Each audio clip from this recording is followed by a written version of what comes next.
Welcome back to Inside College Basketball Now with Jon Rothstein. Pleased to be joined by Arizona head coach Tommy Lloyd. And Tommy, welcome. I know you had a busy summer abroad with USA Basketball, but did the Lloyds have time to take a family vacation this summer? We took a few at the end of USA Basketball. The Worlds.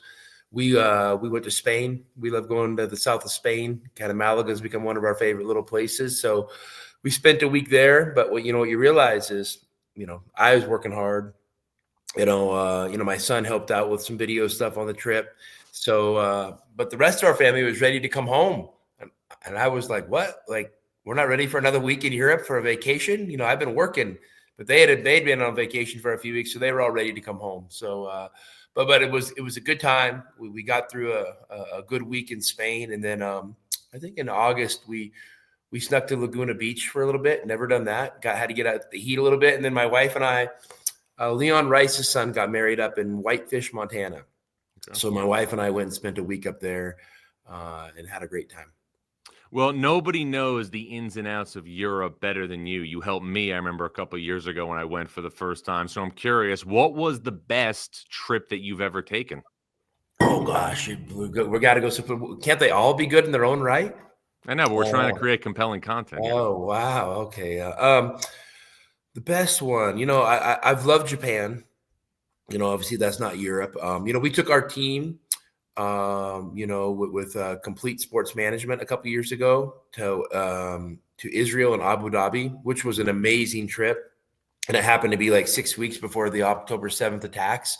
So, they kind of really hit close to home. And I know you've probably heard Coach Pearl, talk about Israel and all that stuff a lot. And he's definitely well more versed in that than I am. But that was an amazing trip, for me. Probably the most amazing, because when you factor in just the experience you're able to share with other people, and that, and play a little bit of basketball, it was pretty amazing. Well, you've obviously taken a lot of key trips, but you've also taken Arizona fans on a trip really the last half decade. How hard is it to believe right now that you're in year 5? Yeah, I mean, it goes fast. I guess it's one of those deals. Is it compelling enough to say it goes fast, but I feel like it's taken forever? I mean, on both sides, like, you really can't imagine life before this, because it's just been so all-consuming the last 5 years. But you blink your eyes, and the next thing you know, you are in your 5th year, and it's another challenge. And college basketball has gone through so much the last 5 seasons. When you factor that in as well, it's been a lot. But we're in an awesome place. I mean, we love living here. We love being a representative of Arizona basketball, and we want to do right by the community. What's the biggest thing you know now about being Arizona's head coach that you didn't know before taking the job? Wow. I would just say, I probably knew it, but you maybe think you might have an over assumption, is just how dedicated the fan base is. Our fan base is incredibly strong, and really has nothing to do with me. I mean, this has to do with the legacy that I inherited, from Fred Snowden to Lute Olson to Sean Miller. Our fans love Arizona basketball, and they're committed to us being successful. And they live and die. They live and die with our results. So, which is an awesome responsibility. Tommy, you were set up, obviously, to be the next head coach at Gonzaga. You were there for so long, but you have made a seamless transition to being a head coach. I'm curious, was there ever an opportunity before Arizona where you thought really long and hard about leaving Gonzaga? No, that there wasn't. I mean, I know people have tried to create that narrative, but to be honest with you, I've done one job interview in my life. And I've completed one resume in my life, and I completed the resume after I had a pretty good idea I was going to get the job. So, and that both of those were here in Arizona. Just, I was so happy at Gonzaga and so content. And, Coach Few does such a good job of making, people around the program and all facets feel like they're owners. That to me, that's where I felt like where I was needed, and where I felt the most valued. So I never really looked at leave it. And I thought numerous times that, maybe being Bill Guthridge isn't that bad. Bill Mhm. Guthridge, was Dean Smith's right-hand man for all those years. And, what they did, obviously, at Carolina basketball, lives on still to today. So, I felt like maybe that was, the role I was going to, best suited for. And then that's, how it was going to be for me. But, then Arizona called and things changed. And, so I don't know if the transition's been seamless. It's been a lot of fun. It's been a lot of work. It's definitely something I never, have no regrets for doing. And, I'm honestly just in a continuing build mode. I want to see what we can do at this place. And, can we get Arizona back to the levels that our fans are hoping for? I believe we can. Well, part of too the allure of a job like this is you get to be showcased in the highest level of platforms in the sport, and that was evidenced by the game you played opening night in Las Vegas against Florida, who won the national title last year. What is it like getting to open the season in a game like that? It was awesome. I mean, I think you add on top of that. I think wasn't this the first year that game started like 3 or 4 days earlier? I don't think Yeah. there's ever been a game on that Monday in early November that counted. Those, usually that weekend everybody's kind of wrapping up their exhibition and they're kind of waiting, a few days for the season to start. So to kick it off that early in that type of environment, it was awesome. It was an honor to kind of kickstart college basketball. And, I think there's a few other games that followed. I mean, it would be cool if we could find a way to get more of these kind of showcase meaningful games, early in the season.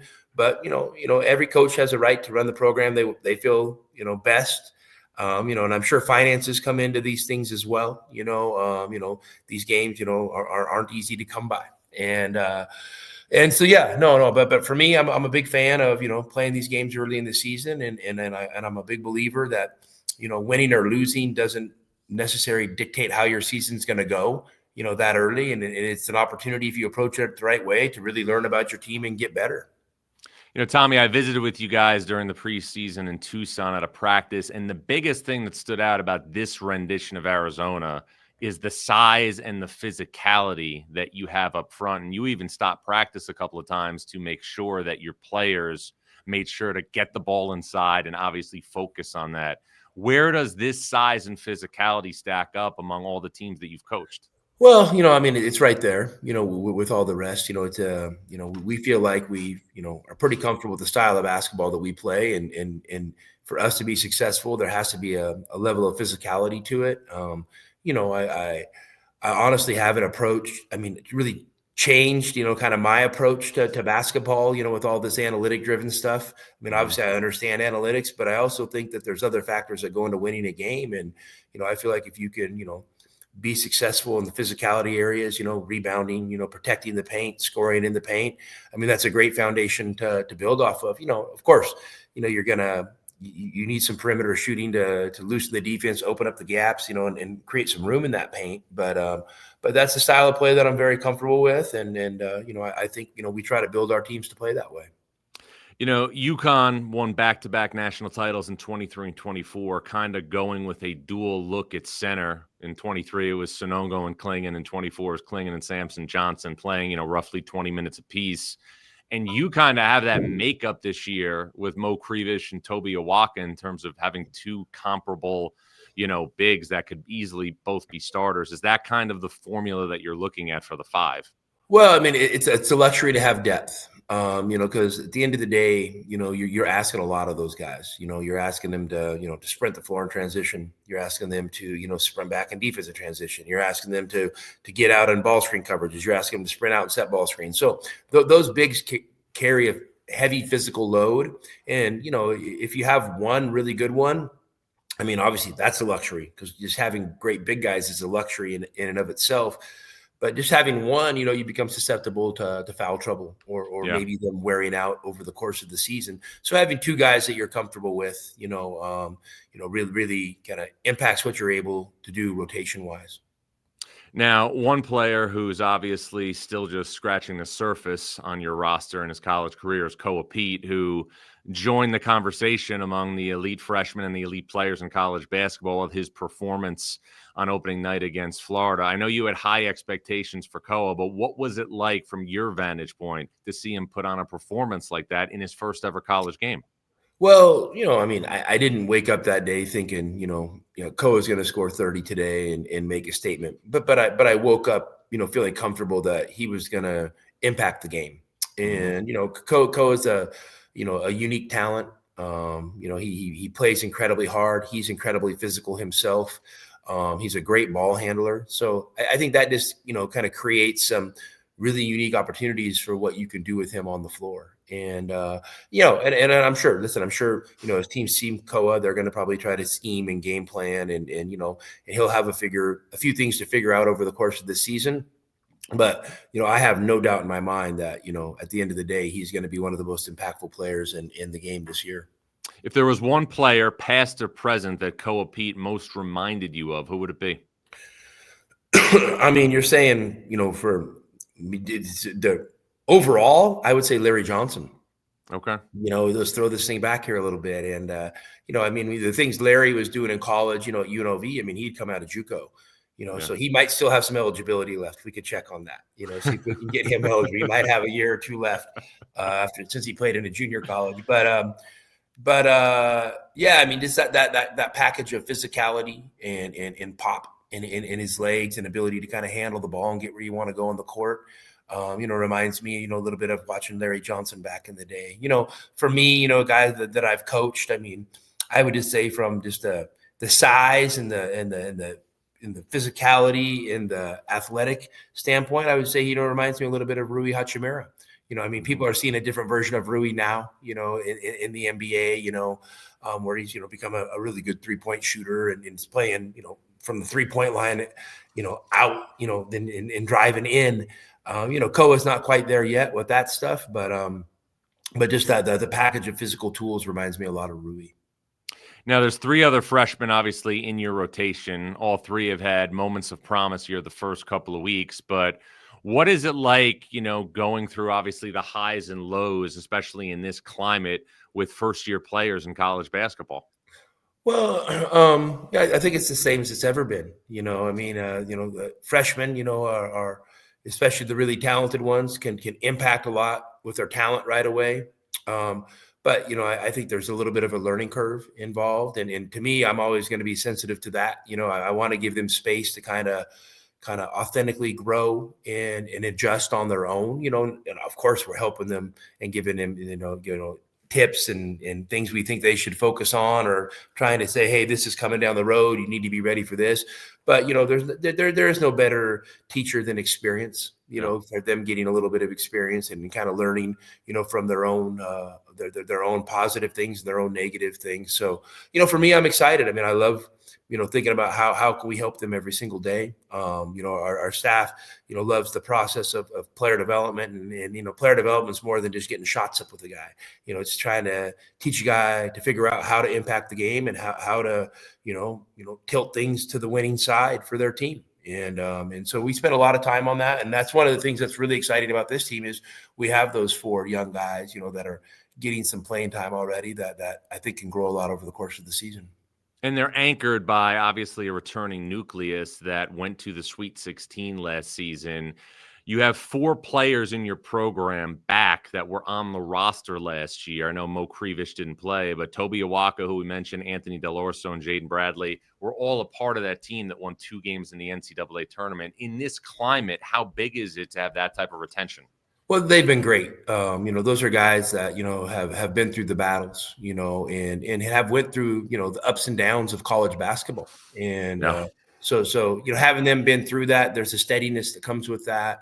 And they're really good players. They're really good players who, I know attention can get drawn to the freshmen, but there's going to be plenty of nights where, our veterans are the ones who are able to carry us through.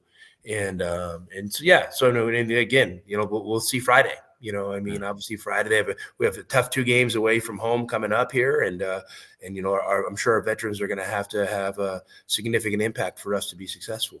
Well, you mentioned, Friday. We know you're going to play UCLA into a dome, and we'll get to the Bruins here in a second. But you have once again loaded up your non-conference schedule. You played the Florida game. You have UCLA this week. You're going to obviously play at UConn. You have a home game against Auburn, Alabama in Birmingham, San Diego State, and Phoenix. As somebody who covers college basketball, it's very invigorating to see these types of big games early in the season. What is it like for you as a coach? Well, you shouldn't put it all together like that, because maybe would change my mind. But I'm kind of looking at them all as one-offs, and when you lump them together, you're like, wow, that's a lot. I mean, I think it's awesome. Just playing in and then let's throw a Big 12 schedule on top of that. You got Kansas twice, you got BYU twice. You know what I mean? Like, you obviously got at Houston. Iowa State. The list can go on and on. I think you have to prepare your team to be challenged, and you have to prepare your team to figure out what it takes to be successful in those types of games. And you also have to prepare your team for being able to deal with some struggle and maybe a few losses here and there. Because you know what, I mean, I don't think since was it 76 when Indiana went undefeated. Yeah. I think Yep. I mean, I know I was on that staff at Gonzaga where we'd went all the way undefeated until the Baylor game. Mm-hmm. I mean, I don't think that's normal. And so I think striving for that is kind of outside the box. So for me, I want our team to be able to deal with the ups and downs of the season and to understand it's part of the process and really learn from it. Not that we want to be on the losing side very often, but if you challenge yourself and you understand that you can bounce back from some tough losses, I think that really prepares you down the stretch, for your the end of your conference season, the conference tournament, and the NCAA tournament. Well, let's get to the first, obviously, opponent during that murderer's row type stretch, and that's UCLA, who you're going to play Friday night in Los Angeles at Into a Dome. Your early impressions of the Bruins from what you've seen? I mean, Mick's such a good coach. I mean, he just, what you're going to get from his teams, and there's just a physicality, a steadiness that comes with his program. He does a great job of making sure his players understand, what they're going to do to try to win. And he gets his players to buy in and commit to that, and so, when you're playing a team that has that solid of an approach, you're not going to be able to win the game with bells and whistles. I mean, you're going to have to go toe to toe. And you're going to have to take care of the basketball. I mean, they're unbelievable at creating turnovers without really pressing. Mm-hmm. Just that they've always been really good at that. You're going to have to block out. I mean, it's unbelievable. Every time a shot goes up, their guys are going to the glass to actually get the ball. They're not just going, because they're trying to check a box. Yeah. So and then he does a great job on offense, making sure the ball is in the right player's hands over and over and over again. So you're going to have to deal with a heavy dose of, a really good guard. And it looks like he's got this Donovan Dent kid, who he's really believing in and was obviously a highly coveted transfer, and he's become that guy. And he always has a big guy that can make mid-range shots over and over and over again. And then Bilodeau can do that. And obviously he went and got a talented kid in Booker, who is obviously highly coveted and is probably, needed some time to develop. And it looks like he's coming into his own. And Sky Clark, last year, we played him. I don't think he'd made a shot. He threw in like 3 or 4 threes, and it looks like he's continued to make them since then. So, I mean, just a really sound approach. And in the Daly kid, I know the list could go on and on, but I mean, he's another guy that can create his own shot, can make mid-range shots, can make threes. He's a lefty. And so, yeah, just we know we're in for a battle, and we've always, we really respect the history of the Arizona and UCLA rivalry, and we know it's a lot bigger than us. And if you look at some of the battles, over the years, I mean, there's still games that that our alumni really talk about being a part of. So, we're excited. We're excited to get over to LA. I've never been to this new arena, the Clippers arena. So I'm excited to see what that's all about. And, let's get to practice today and jump on the plane and then go over and let it rip. Tommy, you during your tenure have had so many tough games with UCLA, and those UCLA teams, thinking back to the Tiger Campbell days, were, very slow, very deliberate. Obviously, he was such a tempo-driven point guard. Could this rendition be a faster unit because of the addition of a player like Donovan Dent at point I guard? mean, we'll see. I don't. We'll see how the game goes. We like to play up and down, and last year we ended up in a game in the 50s. Right. Against them. So that they have a way to be able to kind of dictate the tempo of a game that they're comfortable with, and we'll see. Obviously we're comfortable getting up and down. It's kind of what we do, but you don't. What you want to do and what actually happens, doesn't necessarily align on a game by game basis. So we'll see. I mean, I'm sure, Dent, I know, is electric and he's got great speed, but, they also could, choose to, reduce the number of possessions in the game, control the game in the half court, and let him use his speed in the half court because, he's obviously a really talented player.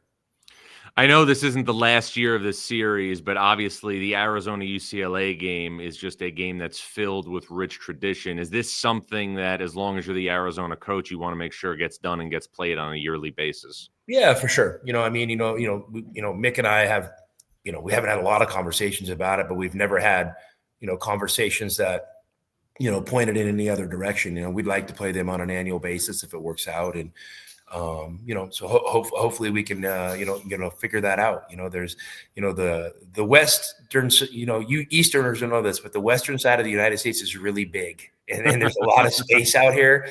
And, we don't have the deal where we're 25 Division I schools within a 2-hour radius. So, there's not many of us out here.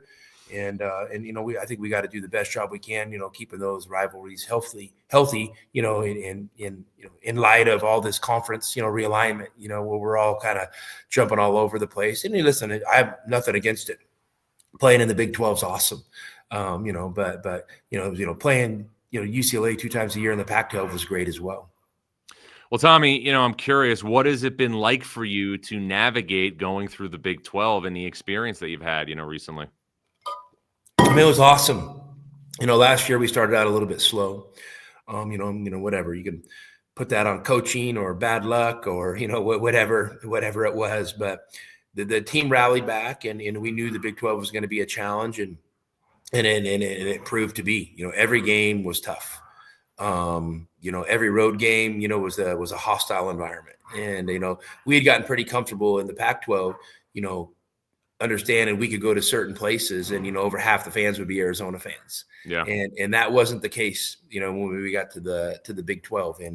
And so it was cool. It was a real challenge. And, the home games were tough. And, it was a bunch of great coaches. When you look at the lineup of coaches and the number of them that have gone to Final Fours and won national championships, it's pretty astonishing. So for us to be a part of that, it's great. And, but just being a part of it's, not the goal. I mean, we want to figure out a way to get to the top. And I think right now, there's a lot of competitors, but I think we're all looking up to Houston and we should be, Houston's earned that right.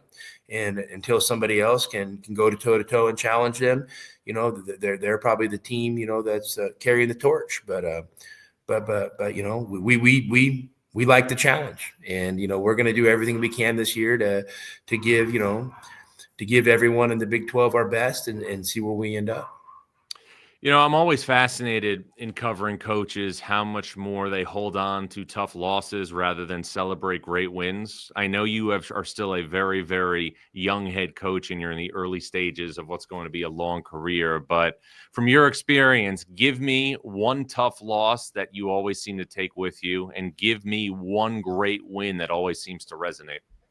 Oh, wow. Well, the loss is easy. That was Princeton in the NCAA tournament. Obviously it was a really good Princeton team. And I think we'd it was my second year and gone through a season where we, kind of battled, but earned a 2 seed in the tournament. And, we had a couple injuries, trying to figure out everything we could do to win the Pac-12 tournament. And man, we just kind of went limping in. I remember, the things that up our point guard, Kirk Kriisa, had a shoulder issue with his shooting shoulder. Umar Ballo had broken his hand in I think the championship game against UCLA, and we were already thin. So those things just happen sometimes. And then we played a Princeton team that was good. And, what sticks out to me is I think 3 times in that game we had like a double-digit lead, and we weren't able to kind of make that next push. And we were not able to make that next push.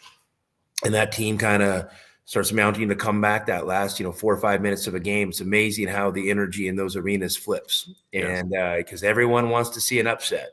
And, people got to remember when you go to the NCAA tournament, you have a lot of neutral fans there that are just there to see ball games. And, you have your fans, but then you also have, the other 3 teams that are playing in your little pod, Yep. Their fans as well. And none of them want to see the 2 seed win. So it just, Right. to a lot of it, but that was also what a learning opportunity. I mean, what a gut punch.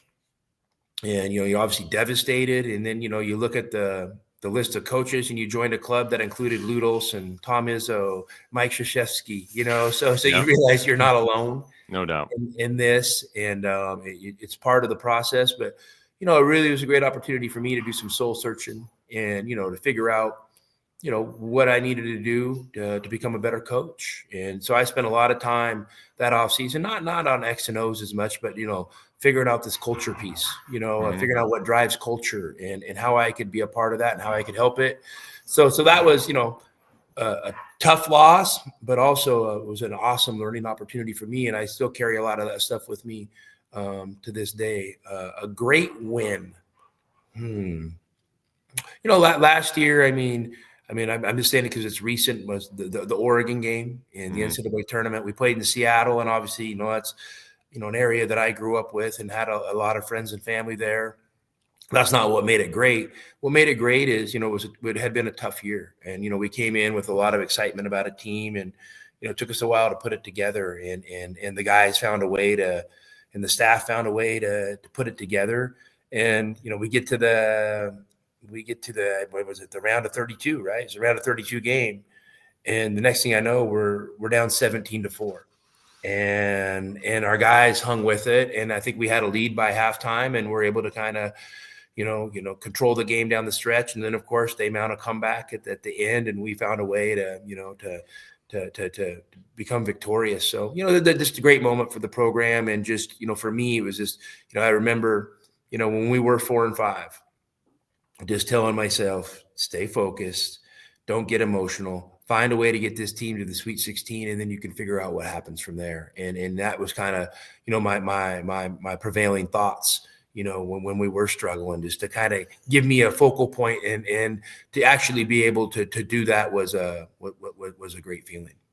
You bring up some really interesting points in discussing what you went through after that experience with that Princeton game. And then you brought up the fact that less than a week earlier, you guys had an epic win. I believe Courtney Ramey made a 3 in the final minute to beat UCLA. You win the Pac-12 tournament. And you're almost on a professional high, and then you go less than a week later and you're at a professional low. What was it like just going through those emotions of high and low in such a short period of time? It's a lot, and I think that's what makes the NCAA tournament so unique is, I think people forget, that you have a whole season, and then you have a conference tournament that leads up into this deal. And the conference tournament, I'd gotten used to Gonzaga, where you win on Monday or Tuesday, right? You go home and you hang out for a week and you watch everybody else beat their brains in, and all these other games. And then Selection Sunday comes and you're rested and you're sitting around thinking, well, should we tinker with a triangle and 2 this week? Or, what do we, should we put a 1-3-1 zone in? You literally have time to think like that. Right. We played Saturday night, national TV, before Selection Sunday on Fox, and you get home, after you win, and you quick little celebration on the court. You get home at 2 or 3 in the morning, wake up the next day, and you're already getting ready for Selection Sunday is a few hours away. So, man, it hits hard and fast, and I think it packs a lot of emotional things into a small time frame. So, thank God for adrenaline and caffeine because it helps kind of get you through it. But that's what makes it great. And, hopefully, that's one of the things that I continue to get better at as a coach is, just dealing with the emotions that come with this deal and being able to create a steadiness for our team, as we go through these emotional events in a tightly packed time frame. And the goal is obviously to get back in a situation where you can advance deep in the NCAA tournament. So let's wrap on this. For this particular Arizona team, and I know it's still only November, what are the biggest long-term keys? I mean, the simple, keep getting better. Growth mindset. I mean, that's what we got to do. And, we're not trying to be perfect, but we want to learn from every opportunity. Obviously, we've had 3 games, and then we played 2 exhibitions, and one of them was against St. Mary's. So, we felt like we've been tested against, really sound, good teams, at this point. And we know the next 2 games, you got UCLA and UConn, that traditional road trip that a lot of people play. You go to LA to UConn, so, I think we're going to learn a lot about our team in the next week. And, I'm excited for that, and I'm going to kind of leave space for our guys to show where they're at.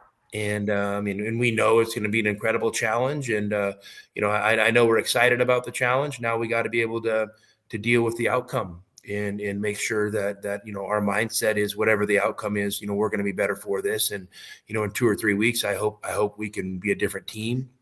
And then we'll hit repeat on that process. And, we'll have obviously December is going to be a tough month for us with a lot of tough games packed in. And then, take a little break for Christmas and, then it's on to the Big 12. So, I don't really see any let up, in the challenges, that our team's going to face this year. So I think it's really important that, we just have a mindset of getting better as a group and individually. Well, Tommy, it's going to be a lot of fun to cover. Appreciate a couple minutes. Know how busy you are. Safe travels to LA. And as always, look forward to staying connected along the way. Yeah. Thanks, John. Thanks for dressing down today. It means a lot. You got it. That is Arizona head coach Tommy Lloyd. I'm Jon Rothstein, and this is Inside College Basketball Now.